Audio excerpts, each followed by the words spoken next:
بسم اللہ الرحمن الرحیم۔ السلام علیکم ورحمۃ اللہ وبرکاتہ۔ ناظرین محترم، میری آج کی ویڈیو بنی اسرائیل کے دو بھائیوں کے بارے میں ہے، جن میں سے ایک مسلمان تھا اور دوسرا کافر تھا۔ دونوں دریا کے شکاری تھے۔ کافر بت کو سجدہ کرتا تھا، مگر جب مچھلیوں کے لیے جال تیار کرتا تو اس میں ڈھیروں مچھلیاں آ جاتیں۔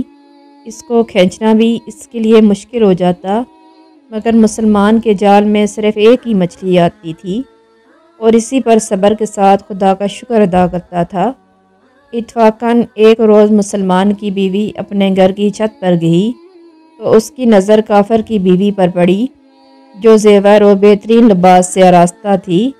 یہ دیکھ کر اس مسلمان کی بیوی کے دل میں یہ وسوسہ پیدا ہوا کہ کاش میں بھی ایسی ہی ہوتی۔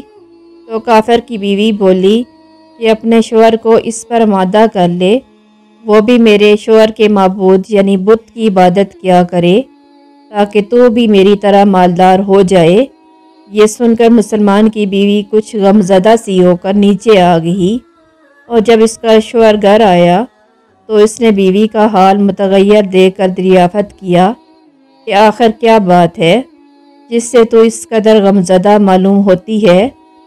تو وہ کہنے لگی، بس میاں، یا تو تم مجھے طلاق دے دو یا اپنے بھائی کے معبود کی عبادت شروع کر دو۔ یہ سن کر اس کے شوہر نے کہا کہ خدا کی بندی تو خدا سے نہیں ڈرتی، ایمان کی دولت ملنے کے بعد بھی کفر کی باتیں کرتی ہے۔ تو عورت بولی، بس مجھ سے اب زیادہ باتیں نہ بناؤ، میں بھی دوسری عورتوں کی طرح اچھا لباس، اچھے زیورات پہننا چاہتی ہوں۔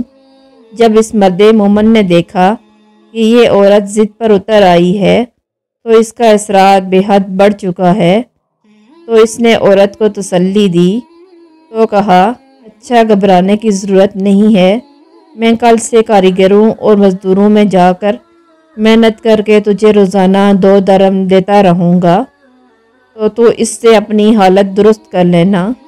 یہ سن کر عورت کو کچھ تسکین ہوئی اور سویرے ہی وہ مرد مومن مزدوری کی تلاش میں نکلا، لیکن کسی نے اس سے حال تک نہ پوچھا۔ یہ دیکھ کر وہ دریا کے کنارے پہنچا۔ شام تک اللہ کی عبادت میں مصروف رہ کر رات کو جب گھر آیا تو بیوی نے دریافت کیا، آج تم کہاں تھے؟ وہ کہنے لگا، میں بادشاہ کی خدمت میں مصروف تھا، اس نے مجھ سے 30 دن کا کام کرنے کی شرط کی ہے۔ عورت نے کہا کہ آخر وہ بادشاہ تم کو کیا دے گا؟ تو اس نے جواب دیا، میرا بادشاہ بڑا کریم ہے اور اس کے خزانے مال و دولت سے بھرے ہوئے ہیں، اور وہ مجھے وہ دے گا جو میں چاہوں گا۔ چنانچہ اسی طرح برابر وہ اپنے معبود برحق کی عبادت میں مصروف رہا، اور تیسری رات ہوئی تو بیوی نے کہا، سنو میاں، اگر آج تم نے مجھے مزدوری لا کر نہ دی تو تم مجھے لازمی طلاق دے دینا۔ یہ سن کر اس کو اس قدر پریشانی لاحق ہوئی، اور تیسری صبح کو اس نے ایک یہودی سے کہا کہ کیا تم مجھے مزدوری پر لگا لوگے؟ یہ سن کر یہودی کہنے لگا، ہاں، تم کو مزدوری تو مل جائے گی، لیکن شرط یہ ہے، میرے پاس تمہارے کھانے اور پینے کا کوئی انتظام نہ ہوگا۔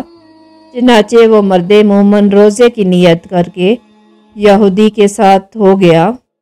اللہ تعالیٰ کے حکم سے ایک فرشتہ 29 اشرفیہ ایک نورانی طباق میں لے کر اس کی بیوی کے پاس پہنچا اور کہنے لگا، میں بادشاہ کا قاصد ہوں، اس نے یہ اشرفیاں لے کر مجھ کو تیرے پاس بھیجا ہے اور فرمایا ہے، تیرا شوہر ہمارے پاس کام میں تھا، ہم نے اس کو نہ چھوڑا یہاں تک کہ اس نے ہم کو چھوڑ دیا اور یہودی کے پاس چلا گیا۔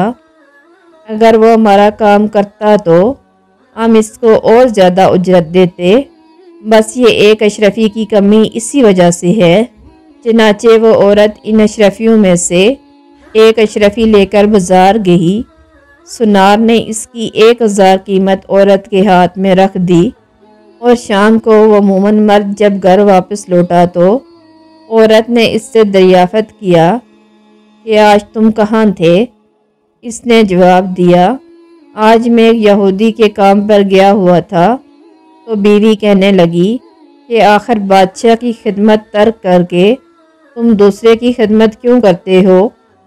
پھر اس کو اشرفیوں کا واقعہ سنایا، جس کو سن کر وہ مرد مومن روتے روتے بے ہوش ہو گیا، اور جب اس کو ہوش آیا تو بیوی سے کہنے لگا کہ افسوس میں بادشاہ دو جہاں کی خدمت کا حق اپنے اوپر لازم نہ کیا۔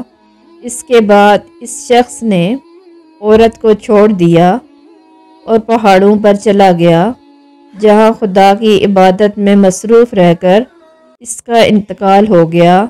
اللہ تعالیٰ اس پر اپنا رحم فرمائے، آمین۔